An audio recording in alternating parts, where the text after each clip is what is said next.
দেশের সাথে যারা, সেই দেশগুলির সাথে যারা সম্পর্ক করে তারা মুসলমান নামের বেয়াদব, জোরে কোন কথা ঠিক কিনা? এই বেয়াদবদের সাথে মুসলমানদের কোনো সম্পর্ক নেই, কথা ঠিক কিনা?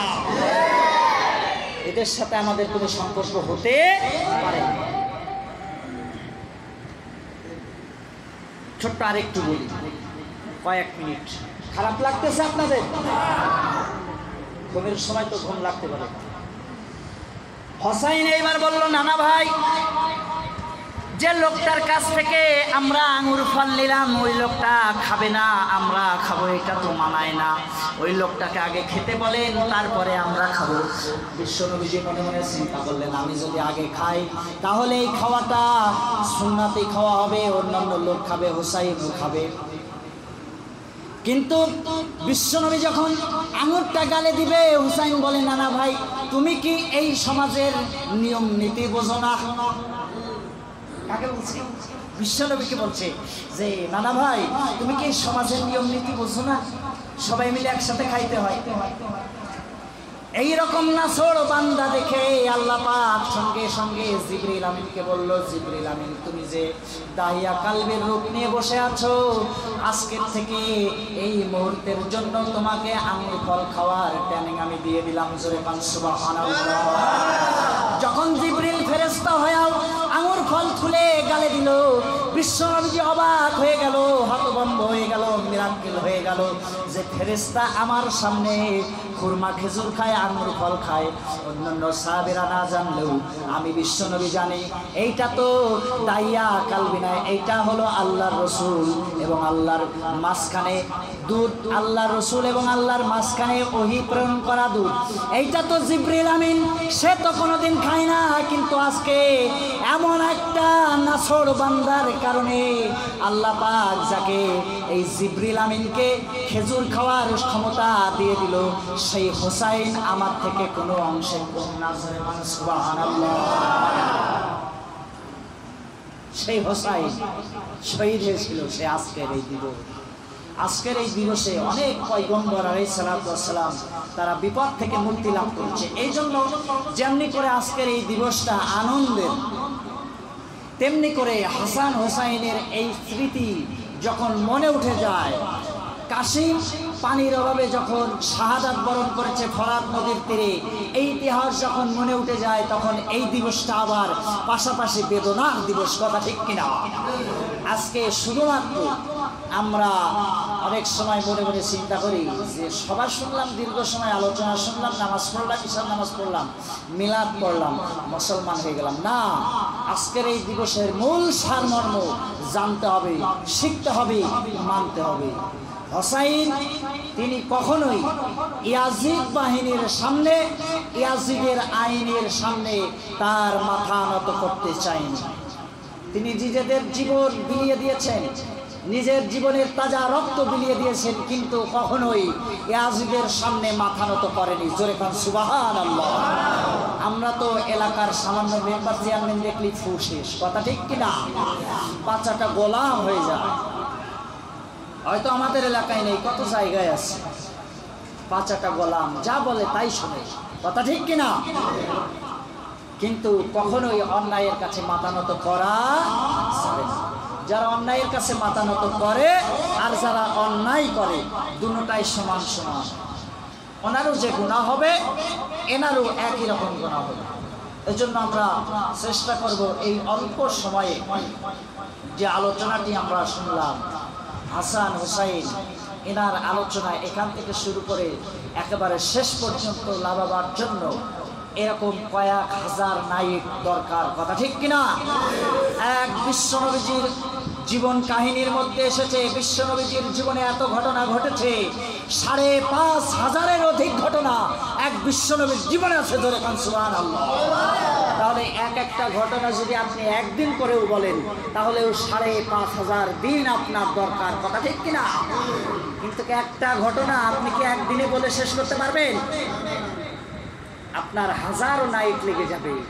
কারণ এত এমন পয়গম্বর, সমস্ত পয়গম্বরদের লিডার হযরত মুহাম্মদ সাল্লাল্লাহু আলাইহি ওয়াসাল্লাম is the great prophet, he is the leader of all others prophet. He was born in Mecca. যে পয়গম্বর হচ্ছে সর্বশ্রেষ্ঠ পয়গম্বরের লিডার, সুবহান সুবহানাল্লাহ। কাল কিয়ামতের কঠিন ময়দানে বিশ্বনবীর শাফায়েত ছাড়া, ইশারা ছাড়া কোনো পয়গম্বর পর্যন্ত নড়ার ক্ষমতা পাবে না, সুবহান সুবহানাল্লাহ। সেই বিশ্বনবীকে কটাক্ষ করা লোক বাংলার জমিনে আছে না নাই? আমরা ইতিপূর্বে আপনারা খবরে দেখেছেন ছাপা কবি, তারপরে কয়েকজন নাস্তিকের এসেছে মহিলা। একজন মহিলা বলেছে, বাংলাদেশে একজন মহিলা বলেছে যে আসলে আমি আল্লাহকে মানি না। নাউজুবিল্লাহ করবেন না। যে লোকটা আল্লাহকে মানে না, ওই লোকটা কি বাংলার জমিনে স্থান হওয়ার কথা ছিল? কারণ এই দেশে 4.5 লক্ষ মসজিদের মিনার থেকে 4.5 লক্ষ মসজিদের মিনার থেকে ফজরের আজান, এই আজানের ধ্বনি আকাশ বাতাস মুখরিত করে আজান হয়। এই আজানের ধ্বনি শুনে বাংলাদেশের মানুষের ঘুম ভাঙে। যেই দেশের 4.5 লক্ষ জায়গার থেকে আজানের আওয়াজ আছে, সেই দেশে আল্লাহকে বিশ্বাস করে না। এই রকম নাস্তিকের স্থান হওয়ার কথা না, জোরে কোন কথা ঠিক কিনা? কিন্তু ইসলাম প্রতিষ্ঠিত না থাকার কারণে, ইসলামের আইন না থাকার কারণে ওই রকম নাস্তিক কুলাঙ্গারেরা ওপেন ঘুরতেছে, কথা ঠিক কিনা? এরা মনে মনে চিন্তা করে যে বলেই তো ফেলেছি, সমস্যা। এর আগে একটা সাক্ষাৎকার দেখলাম, ফেসবুক সাক্ষাৎকার দিয়েছে উনি বলছে আনসিন ইজ নাথিং, আসলে আল্লাহকে আমি মানি না। নাউজুবিল্লাহ বলবেন না। এরপরে ইতিপূর্বে কয়েক বছর আগে একজন কটাক্ষ করেছিল যে বিশ্বনবীজি তার দেশে অর্থ বেশি উপার্জন করার জন্য হজের নিয়ম করেছে। নাউজুবিল্লাহ বলবেন না। কারণ বিশ্বনবী কি অর্থের জন্য হজের নিয়ম করেছে? হজের নিয়ম কি বিশ্বনবী তৈরি না আল্লাহ তৈরি? বলে বলেন, আল্লাহ তৈরি। আর এই হজের জায়গাটা কি বিশ্বনবী নির্ধারণ করেছে না আল্লাহ নির্ধারণ করেছে? তাহলে যারা এই ধরনের কটাক্ষ করে, বিশ্বনবীকে গালি দেয়, তারা কখনোই মুসলমান হতে। এই জন্য আমরা এইগুলো থেকে হেফাজত থাকবো, ফ্রেশ থাকবো, মুক্ত থাকবো। আল্লাহ তাআলা আমাদের সকলকে তৌফিক দান করুক, সকলে বলে আমিন। এখন এশার আজান হয়েছে, দীর্ঘ সময় আলোচনা শুনলাম আমরা। ইতিপূর্বে মাগরিবের পর থেকে এশার আজান পর্যন্ত আলোচনা করেছেন আব্দুল্লাহ আল আজাদ। অত্যন্ত সুন্দর আলোচনা। সময় স্বল্পতার কারণে হয়তোবা বিষয়গুলি সম্পূর্ণ বলতে পারেনি। কারণ বিশ্বনবীর জীবনে এবং সাহাবীদের জীবনের ঘটনা, এক একজন সাহাবীর ঘটনা আর সারা পৃথিবীর মানুষের জীবনের ঘটনা, তার থেকে সাহাবীদের ঘটনা বেশি পাওয়ার, জোরে বলেন সুবহানাল্লাহ। এই জন্য বলে শেষ করা যাবে না। হাসান হোসাইন তারা ইয়াজিদ বাহিনীর কাছে কখনোই মাথা নত করেনি, আমরাও করতে রাজি নই। কারণ আমরা ভালোবাসি কোরআন, আমরা ভালোবাসি হাদিস, আমরা ভালোবাসি বিশ্বনবীর জীবন, কথা ঠিক কিনা? আমাদের জন্মের সময় আজান দেওয়া হয়েছে, আজান দেয় না? এখন হয়তোবা এই আজানটা আমরা ওল্ড মডেল বলে চালাইয়ে দিই, যে এটা পুরনো দিনের কথা, কিন্তু এটা পুরনো দিনের কথা না, চির নতুন, চির সবুজ, জোরে কোন সুবহানাল্লাহ। এভরি গ্রিন, এটা সব সময় সবুজ কথা, এটা সুন্দর কথা।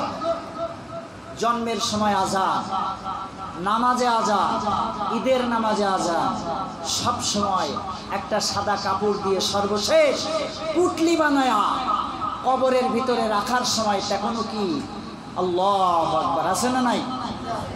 এই আল্লাহু আকবার ধ্বনি অনেকেই পছন্দ করে না, এরকম আছে না নাই? সত্যের পক্ষে গান গাই বলে আমি বিদ্রোহী, সত্যের পথে ডাকি বলে আমি বিপ্লবী, কোরআনের কথা বলি তাই বলে আমাকে মৌলবাদী, জিহাদের কথা বলি তাই বলে আমাকে জঙ্গিবাদী। আমি বিদ্রোহী, বিপ্লবী, মৌলবাদী, কেন জঙ্গিবাদী? ঠিক কিনা? জন্মের পরে আজান কি কানে দেয়নি, তুমি মৌলবাদী ছাড়া হওনি, ঠিক কিনা? জন্মের পরে আজান কি কানে দেয়নি, তুমি মৌলবাদী ছাড়া হওনি, আবার মরণেরই পরে জানাজা পড়াবে, মরণেরই পরে জানাজা পড়াবে, তখন কোথায় পালিয়ে যাবি বিদ্রোহী, বিদ্রোহী বিপ্লবী মৌলবাদী কেন সঙ্গীবাদী? কথা ঠিক কিনা?